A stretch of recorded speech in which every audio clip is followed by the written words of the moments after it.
Welcome to the Dr. Diane Show, where we explore revolutionary expansion of mind, body, and soul with me, Dr. Diane Hayden. With over 20 years of expertise as a mindset warrior, perspective shifter, and unshakable optimist, I am dedicated to helping you reach your wildest dreams in business, health, performance, and relationships. Learn about the power of thought and how it shapes your life to take risks, change careers, find love, go on adventures, and live passionately with me, Dr. Diane. Get ready for revolutionary ways of thinking, being, and creating an amazing life. The Dr. Diane Show starts now. Hello, everyone. I am Dr. Diane Hayden, and you are listening to the Dr. Diane Show on Transformation Talk Radio. Stay with us for the next hour, where we will explore revolutionary expansion of mind, body, and soul. Each time on the Dr. Diane Show, we have experts from around the country discussing cutting-edge topics on longevity medicine, green living, natural health, mindset, and soul purpose to help you shift your perspective and become a mindset warrior like me. I'm excited today to have Carolyn Tierney with me. She is the founder of CMT Design Group, and she is a holistic interior designer and wellness specialist. Carolyn's zone of genius is translating your ideas, style, and wellness priorities into incomparable design that becomes your reality. There's nothing better than having the confidence and peace of mind that comes from working with a trusted design partner who listens, understands your dreams and concerns so that you can live inside healthy spaces that represent both your values and your family's lifestyle. With well-refined systems and the ability to problem solve and pivot, Carolyn guides you through a seamless and even enjoyable design experience from construction through decoration. As a trusted partner, you can breathe easy knowing that you're well taken care of and your family's best interests are always top of mind. Carolyn is a graduate of Parsons School of Design. Her renowned interior design work can be described as environmental art, known for blending healthy, sustainable materials and building methods with a vibrant, luxurious style. She transforms everyday spaces into masterpieces. So welcome, Carolyn. How are you today? Thank you so much. Very good today. Awesome, awesome. So you just wrote a fantastic article for us in our Natural Nutmeg May, June issue, and we're going to be talking a lot today about what a healthy home means. So let's start there. What is that term, healthy home, mean to you? How I kind of stumbled into the healthy home concept was initially I was a residential interior designer and started really kind of exploring. We started hearing about eco design and green design. There was a lot of washing at the same time. I had gone off and gotten some training to become a sustainable building advisor, dealt with really the construction of the home. And as an interior designer, I was always trying to interpret it. And there wasn't a lot on the market. This is back in about 2010. But there was, if I was building my own furniture and, sorting out through that way. And then all of a sudden I realized I started changing and thinking more about the person who was living in the actual environment. And at that point was when I sought out a little bit more education on more environmental impact on our health.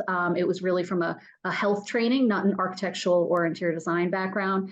And that finally gave me the insight to see how we can affect our own health, which eventually then it does affect the entire, the globe like we want to think about. But there were so many places in our home, how we're building our home, but also what we're bringing into our home, whether it was through decoration or on the soles of our shoes, and how it really impacted the families or the individuals that lived within the homes, and how we could make little changes and big changes that could really dramatically affect our health. Yeah, I think I'm so glad you said soles of our shoes, because I remember the last talk that we did, we talked about that actually. And honestly, I think it's something that people don't even think of, like when they come in from walking or whatever, just what is on the bottom of their shoes. And so I think I don't remember exactly if you told me this story or I have another really close friend who is a functional medicine MD, and she was saying how she had something, she had some material or something that was on like her mat, and that she would come in and she would step on, and just to see like how much stuff was coming off the soles of her shoes. Yeah. I don't remember if you told me that as well, but it's pretty wild. Yes, there's a lot of things you do not want to have in your home. But that brings us to a design point. So now you're kicking off your shoes in your entrance. So, realistically, if your lifestyle isn't that neat and perfect, and that you're putting your shoes away. Or I was raised by a mother who literally washed her shoes every day at time she came in the house. And that just isn't me. So I have a different, organizational standpoint at my door where I have bins and the kids kind of know, let's not leave everything sloppy, but please don't bring the shoes in the house. And they really are design elements when it comes down to it, but it solves that really awful problem. Yeah. Yeah. And I think that's one of the things I wanted to ask you was, how does an interior designer marry design and healthy home principles? I mean, that's one of the things, right? You just gave an example as far as what to do with your shoes if you're taking them off. Right. It really is talking, and whether you're working with an interior designer or you're really doing this for yourself, it's thinking about, first of all, what are your concerns? What are your maybe issues? Are you having asthma? Are you having allergies? Do you have someone who's immunocompromised? You can really start working with those elements and think about what affect those more drastically. So it's really laying out kind of the math problem and then saying, okay, what do we need to design? There is a rabbit hole. It's much like nutrition, or when you decide to get in shape and you go research that. It's what an interior designer who is going to help you should bring is for you not to have that overwhelm and not to have that rabbit hole sensation unless you want to. I know myself, what I end up doing, looking, let's say, at furniture, if I'm at a trade show or if I'm talking to a new vendor or even consistent vendors. I was just on with a rug supplier from India this week. And I said to him, okay, you're saying you have this license or this certification. What is it? Let me know the details. And it's really asking questions. A lot of people who are understanding of it will be transparent, or they will go out and suss out the information that you are asking. It's when someone isn't transparent that I'm going to be a little bit more concerned.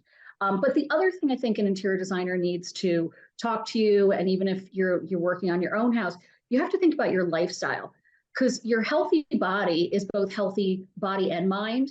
That can really make a drastic difference to your body health if your mind is healthy. So if your lifestyle is working in one fashion, my clumsy shoes at the entrance, if that drives you crazy, that's going to really be a bone of contention every time you walk in and out of your house. So you want to rectify that and kind of give yourself peace of mind without it being an issue.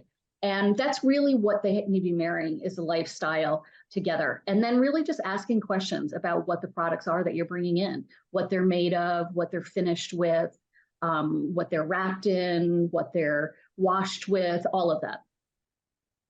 Yeah, it's a lot to think about. It is. And I think that, when we think about like all the things in terms of what we have to consider with the home.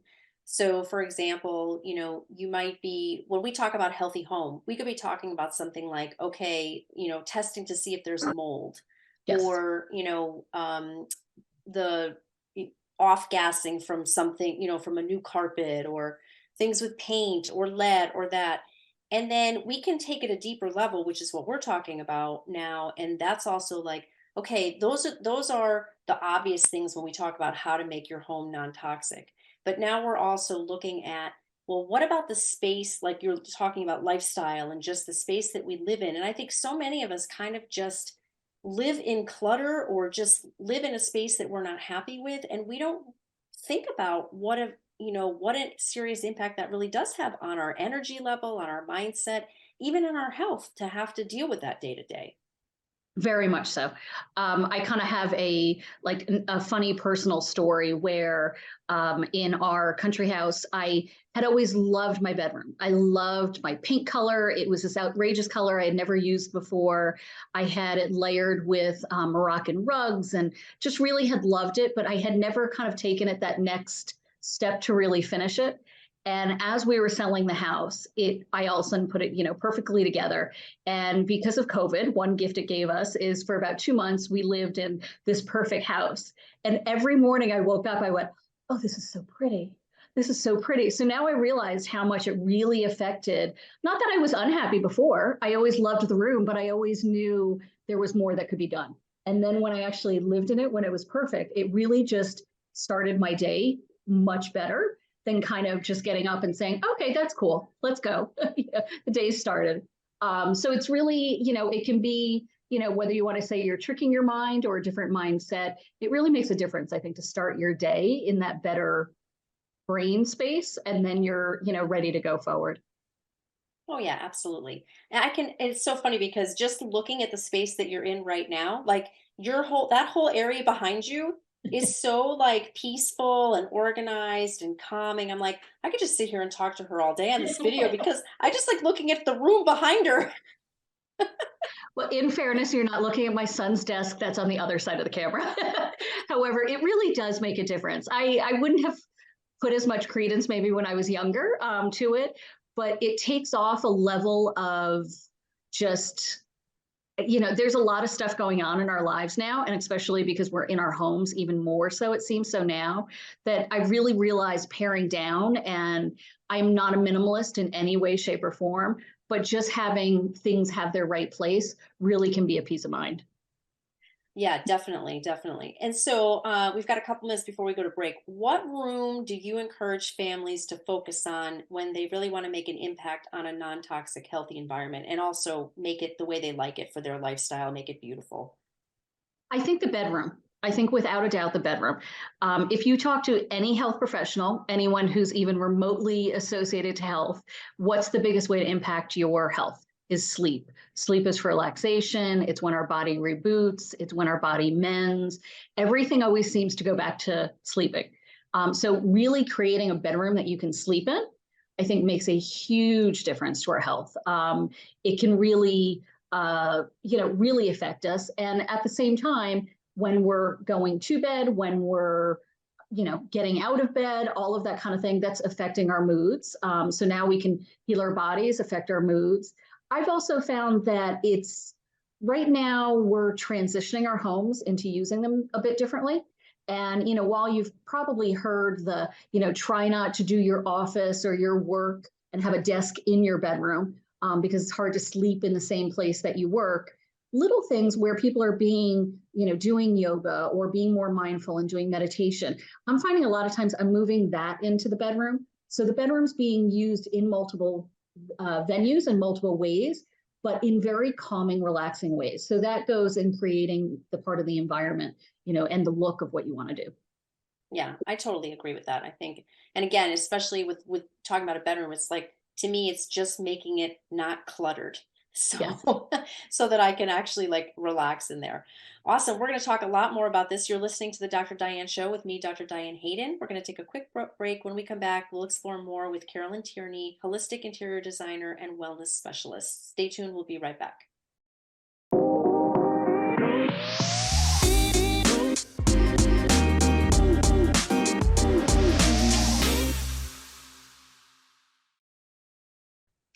We're back on the Dr. Diane Show with me, Dr. Diane Hayden.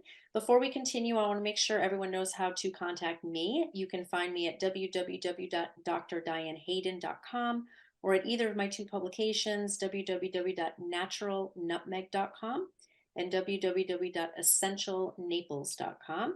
And you can learn more about Carolyn Tierney at www.carolyntierney.com. That's CarolynTierney.com. So, welcome back, Carolyn. We're talking about how to make your home beautiful as well as non toxic and healthy. And let's kind of back up a little bit and talk. I want to talk about what are some of the first steps, without design even coming into play, because I feel like this can get really overwhelming for people when they think about like all the different levels of what we're starting to talk about. So, what are just some of the first steps that you teach people? The first thing is I walk them through kind of cleaning up their house. You might hear it referred to as detoxing your house, but really, thinking of it as more of a positive is setting up to make those next moves and those next steps. The couple of things, I have a little list so I don't forget any of the important ones. To look at your air, you're in your bedroom, and really having the proper temperature for sleep can increase your sleep. So you really kind of get to know it's worth having a thermometer, even for around for a while, or if you have, central air, you would have a thermostat on there where you can read the temperature. But that can really promote better sleep once you find kind of your number. Obviously, if it's two people sleeping in a room, you kind of have to come to an agreement, which doesn't always make it the easiest, but there is a better number, I think, for both, both people. The other one then is filtering the air. The first thing I do is I ask clients to open up their house. A lot of times we forget with air conditioners today and things like that, just natural air can really change the flow. For the amount of time that we spend indoors, our air inside, whether it be at our office, at our home, and so many of us are at our homes even more so, is much more polluted. So even when I lived in New York City, it was still important. Let's get some air exchanged. It might not be the cleanest of air, but let's bring it through. So the first thing is airing that out. And then I always do promote, whether it's a house that you need to look at your air filter system. If you have central air, look at your filters, have your ducts been cleaned, all of that kind of thing. Have new filters been put in? If that's not the case, then getting independent units. I find bedrooms, especially because we spend so much time in the bedroom, because we're supposed to be sleeping 7 to 8 hours a night, really it's worth the investment of putting an air filter in there. I recently just moved to a new area where allergies are incredibly high, pollen and all of that, and got a more powerful air filter. And it's been a lifesaver. It's been worth every penny and worth, everything. So it's been a good thing. The next would be going through decluttering.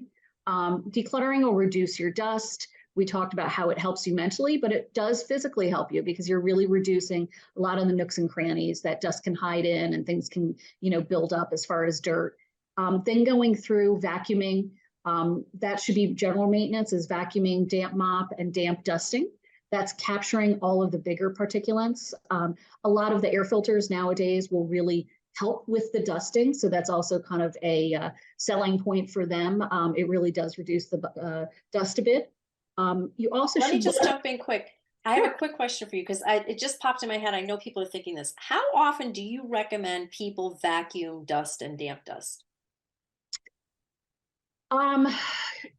Ideally, if you could vacuum twice a week, I think that's realistic. If you have wall-to-wall carpet, you really should be vacuuming twice a week, once a week at a minimum.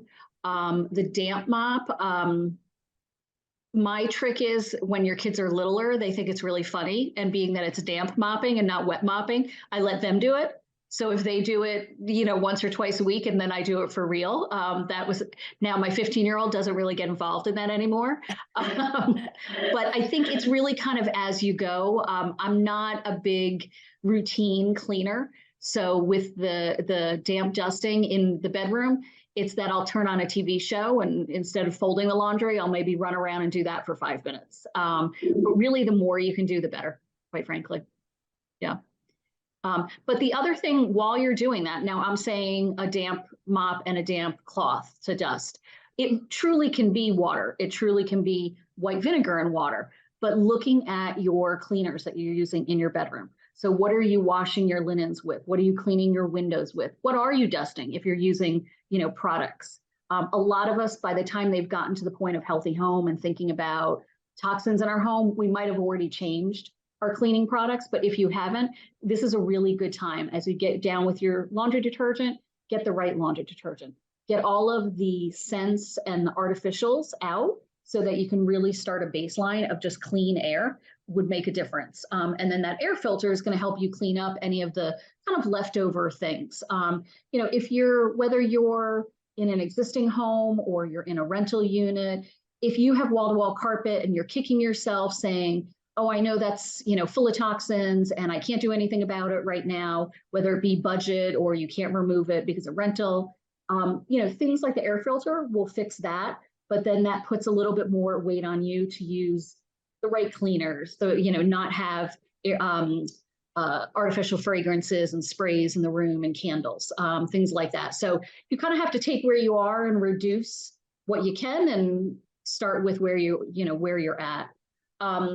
The other two things, which are the bigger items, I think, to talk about, is reducing electronics. I know in this day and age, we all have our iPhones and our iWatches and our iPads and Kindles and all of that kind of stuff. It really is important to minimize as much as you can Wi-Fi in the bedroom and electronics. It sounds impossible to do. Years ago, for whatever reason, because I don't think I knew about EMFs quite as much as I know now, but I had decided we shouldn't have cell phones in our bedroom. And I just really felt very strongly. And at that point, I had my desk next to my bed. So I was working from home and doing that and knew how much that was distracting, that for whatever reason, I said, let's put the phones out of the bedroom. And that's just kind of become a house rule. So we always joke, no phones on the second floor. And so my 15-year-old does not bring a phone. Now, when I suggested that to a client, she said, well, how is he going to tell time? I said, we can get a clock. So imagine that. Imagine, it's crazy. So it does take maybe some actual thought. If you look around your bedroom, you might be surprised. Years ago, a mentor of mine had said she doesn't even have a clock on her nightstand. So I tried that, but that really didn't work. So now I have this very pretty but battery powered little dial clock. It's not even digital, so it's not giving me any light or anything like that off of it. And I have that on my side, but then on the other side of the room, we have our circadian rhythm clock. So that actually does a slow wake up, and it has the proper lighting color, so it's not giving off blue light at night. And it also does have an alarm clock and all those normal necessities. But we don't do things like, I don't even let my iWatch go up there.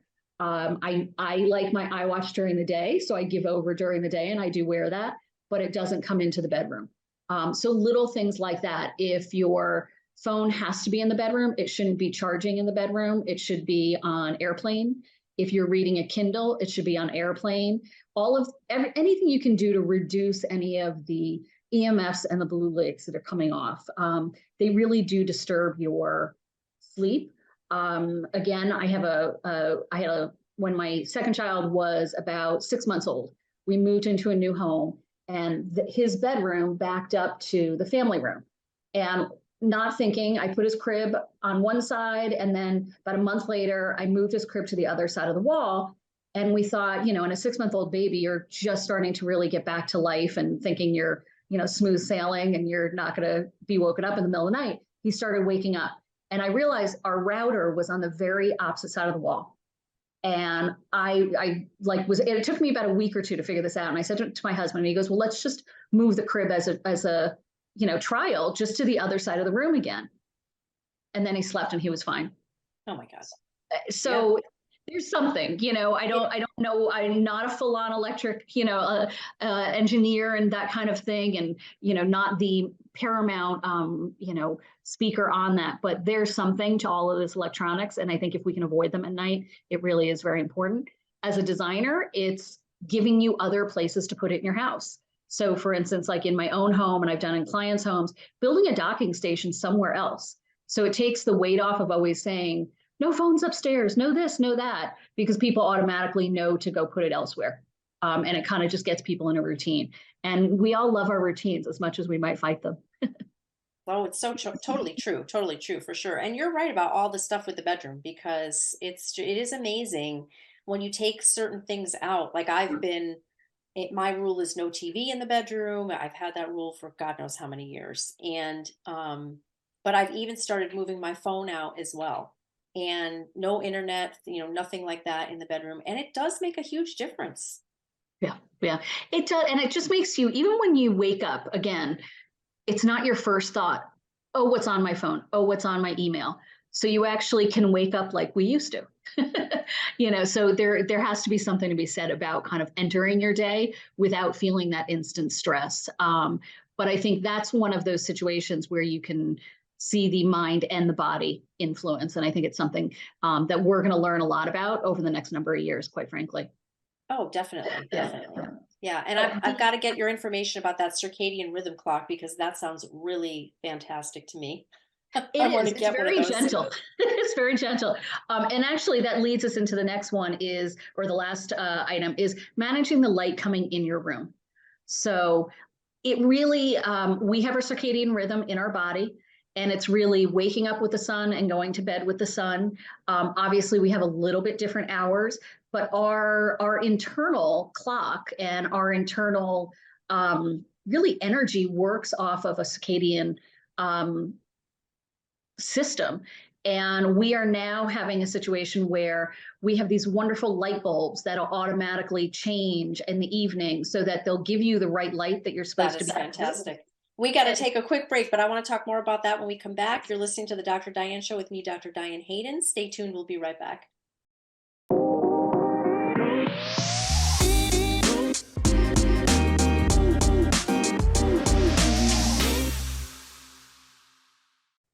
We're back on the Dr. Diane Show with me, Dr. Diane Hayden, and I am talking today with Carolyn Tierney. She is a holistic interior designer and wellness specialist. You can learn more about Carolyn at www.carolyntierney.com. That's CarolynTierney.com. So we were talking about, right before the break, circadian rhythm and how important that is, and just the lighting. I can tell you, I love, like, this time of year, it's early May and we're in Connecticut and the sun's coming up at, like, I don't even know, 5:45. But I find it so much easier to get up this time of year when the sun comes up that early. And then in the wintertime, I don't know what it is. I don't know whether it's just if I have seasonal affective disorder or what it is, but there's just something about that light that makes a huge difference for me. There is. And I think when you're especially in New England, I find that I'll leave my drapery open all night because of the fact that I want some glimmer of light coming in the morning, where at this point in the year, both for myself and for my children, it's just too much light. It wakes you up a little bit too early and too quickly, because it really, even though it's 5:45, it's starting to get light about 5 o'clock, where you're getting actual light, they'll call it pollution. So one of the things talking about managing your light is really the darkness is important because it keeps you in that deeper sleep. My dream scenario of how to solve this is the one area that I will put on electronic programmed drapery rods so that we can put it on changing the season and the drapery opens for you. The other option, if I have someone who is really saying, no, I'll get up out of bed, open my drapery, and then get back in bed and just kind of like start my morning quietly, or maybe that's just their morning routine, then it's making that drapery as simple to open and close. If I had to pick, I would pick the darkness to make sure that your whole bedtime sleep is really better off than those little morning times. There are a range of drapery availabilities out there. I mean, even if you're looking at blinds that you can quick flick open in the morning to kind of give you that daylight. I think people even forget when they're sitting at their breakfast table. This has nothing to do with the bedroom, but it's the same concept.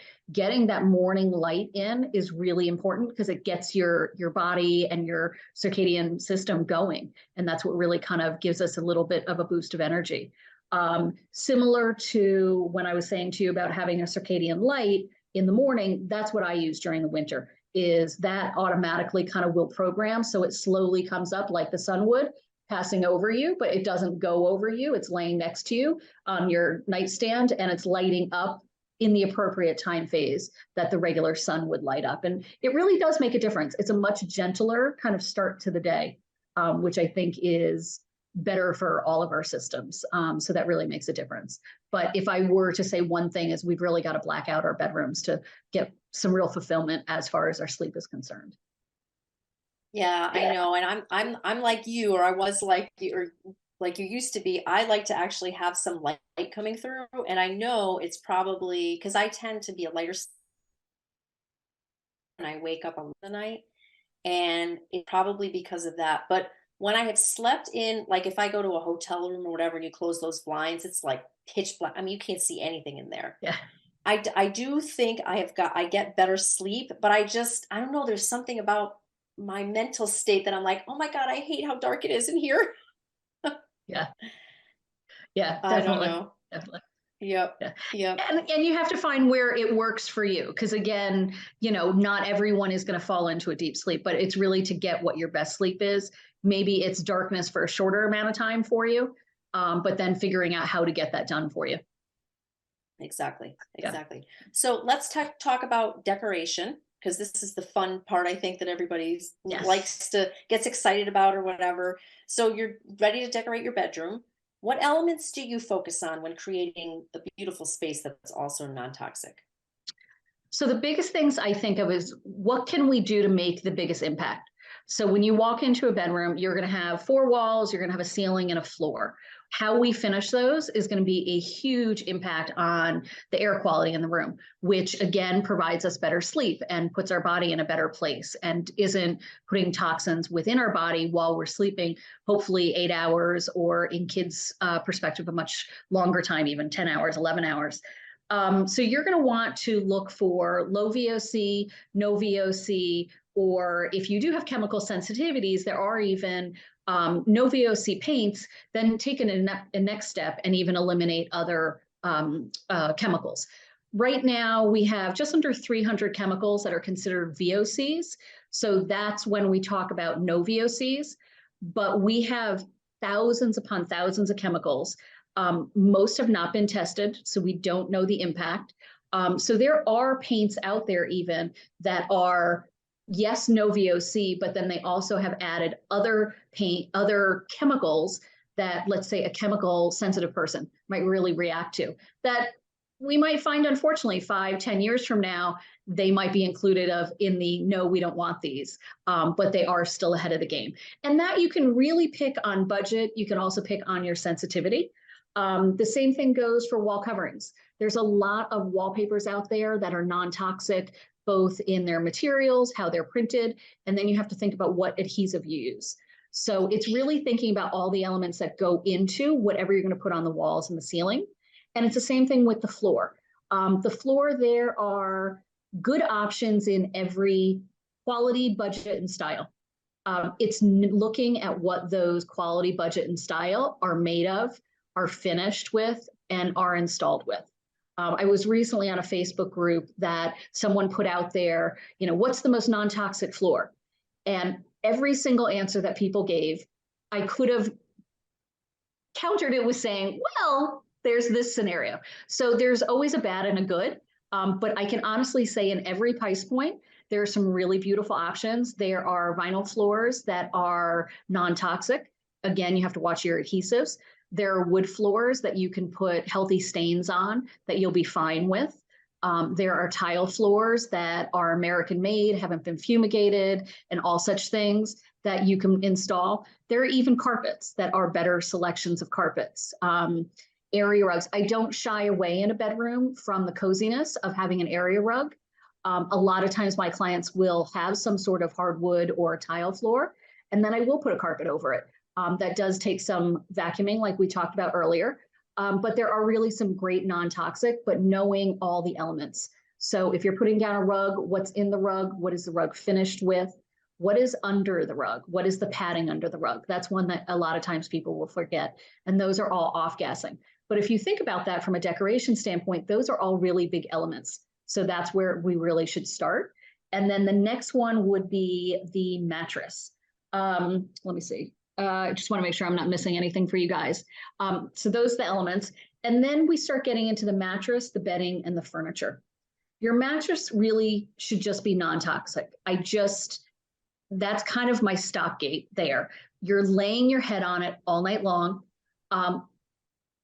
99% of mattresses cost more money than you ever realized a mattress cost. No one is ever happy when they really look at a mattress and they go, oh my goodness, that's how much this costs now.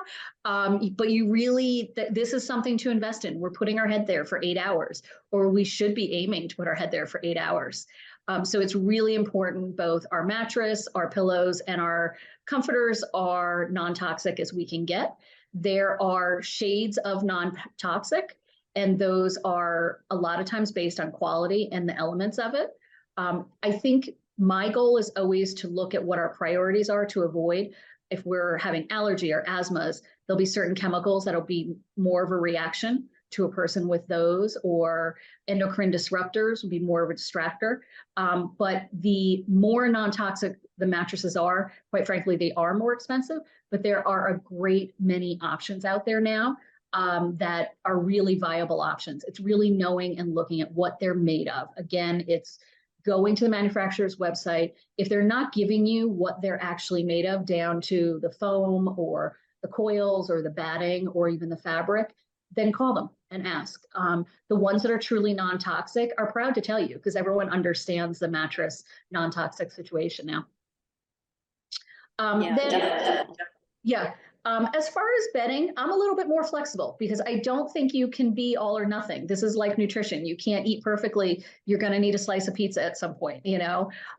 So bedding, I'm not as specific that it has to be organic.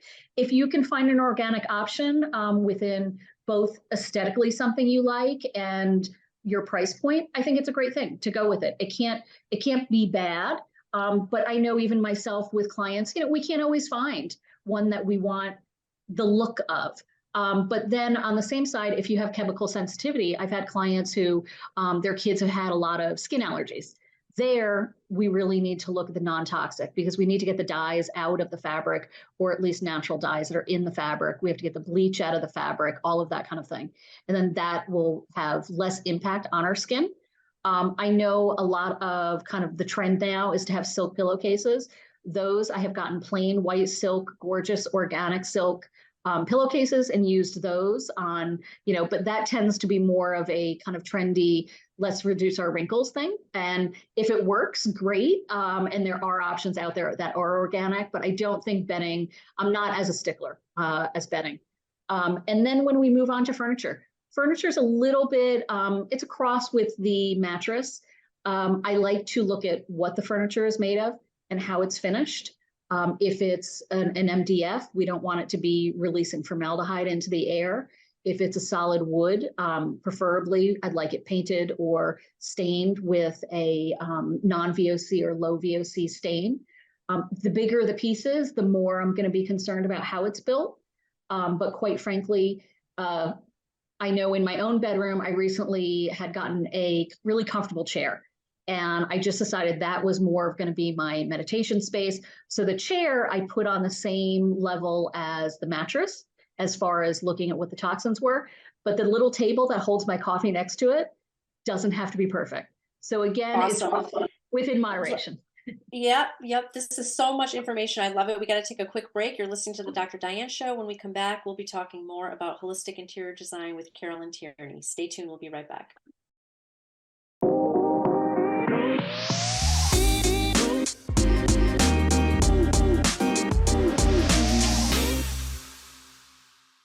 We're back on the Dr. Diane Show with me, Dr. Diane Hayden. I am talking today with Carolyn Tierney, holistic interior design and wellness specialist. You can learn more about Carolyn at www.carolyntierney.com. That's CarolynTierney.com. So we were talking about before the last break, just the things to prioritize in terms of in the bedroom specifically, you know, your mattress, bedding. We started talking about furniture. And as we were talking, I was thinking to myself, the specific brands that I use that probably our listeners would be really interested to know who you would recommend, Carolyn. So I know I use Boll & Branch. I've used their sheets and bedding for years, and I absolutely love them. Who else would you suggest for people? I have to say, one of the best places is I've found Pottery Barn and West Elm and Company Store. They're a great place to start.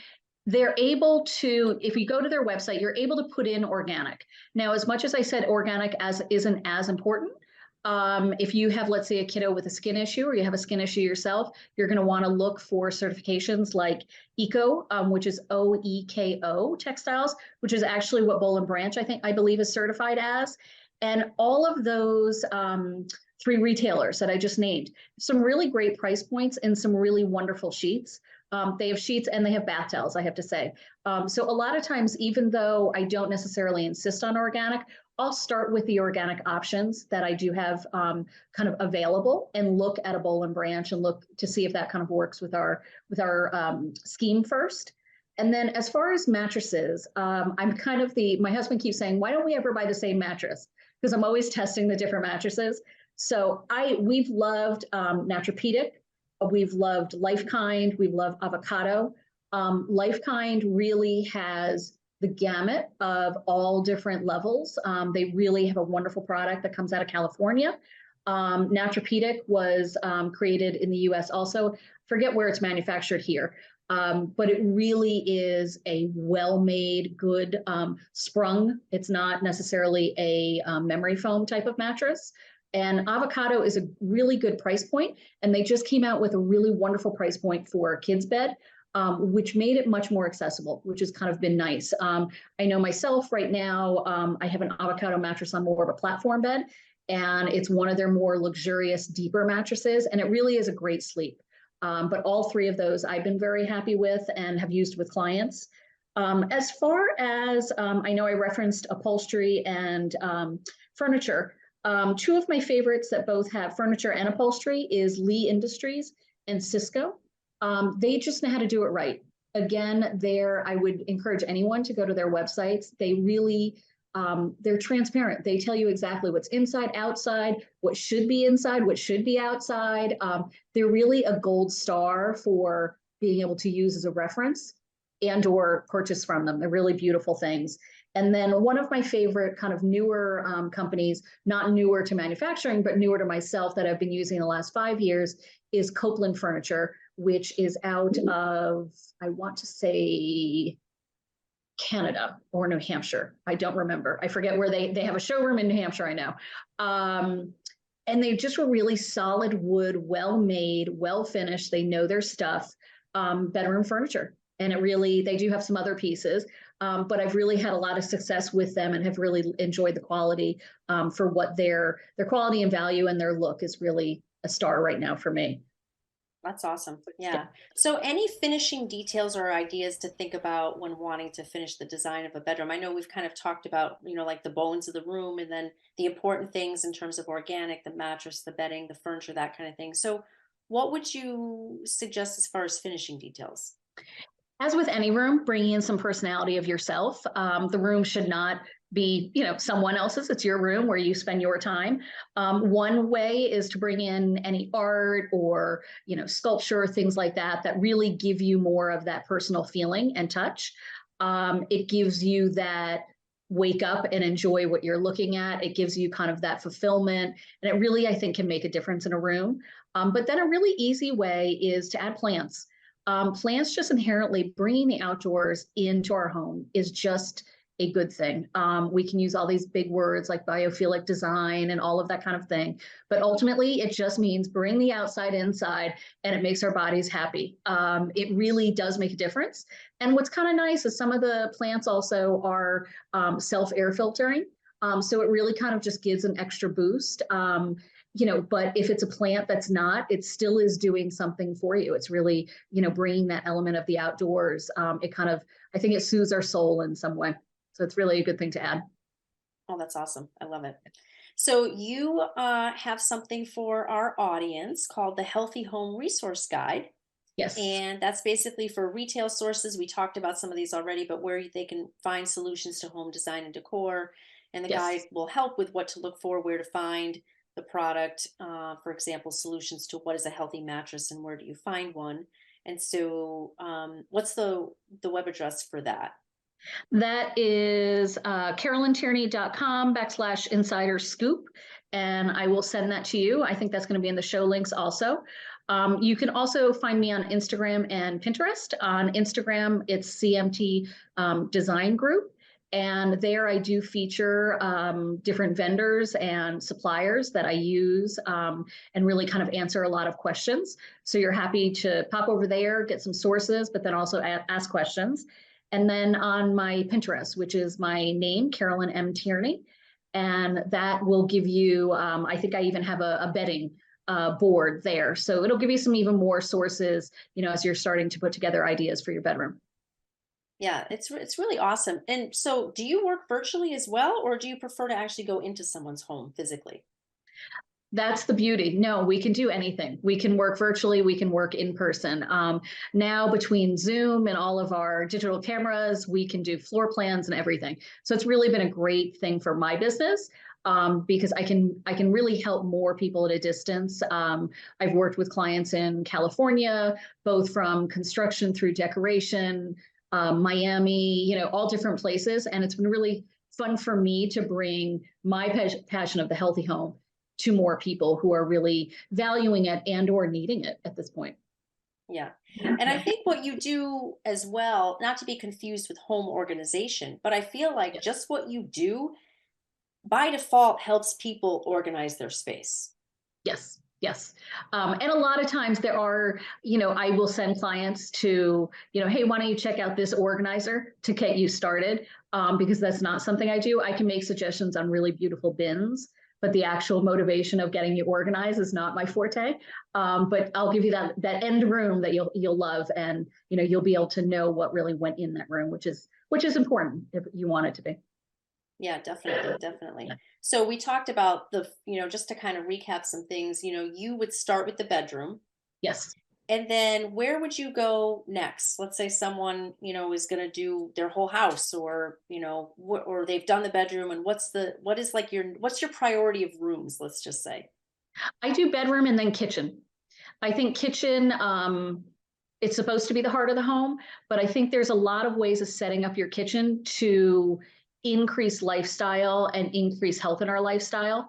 It sounds kind of funny, but I use my kids as my little test guinea pigs.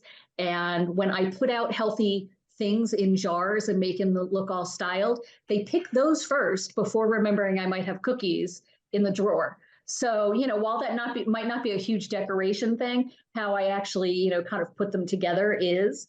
And, if that's something that's really giving us life steps, I find even myself, I'll grab for nuts rather than grabbing for some sort of carbohydrate, and all of those little tricks, again, kind of just, help us get on the right path, which I think we don't realize how easy that is to get off of it or to get on it.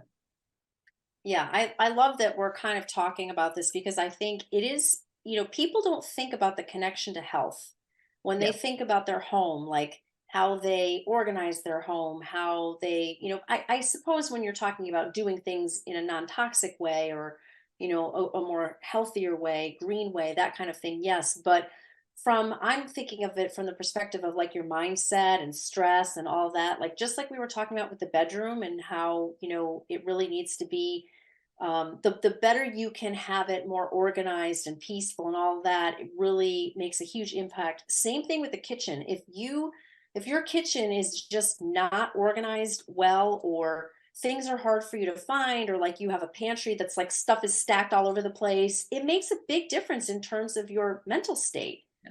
And I'll even take it one step further. We're talking about organizing. It's not so much getting it organized, it's about having what you have in your home work for how you do need to organize. So, when I go in, I have a client right now that we're redoing her living room and dining room. So I literally go in and measure everything that she has stored. Or if it were virtual, I would have her show me everything in her cupboards and what size the cupboard it was. So now I know that I'm giving her enough storage space with extra room, with a plan of where to go. So like in the past, I had done a kitchen with a client, and she all of a sudden called in a panic when she moved in. She said, can you send me that drawing again where you told me where everything went? So it's not really about organizing your kitchen. It's about, if you have the option of redoing your kitchen or doing your kitchen for the first time, it's about building it to suit you and how your lifestyle works. So it really is building that organization in.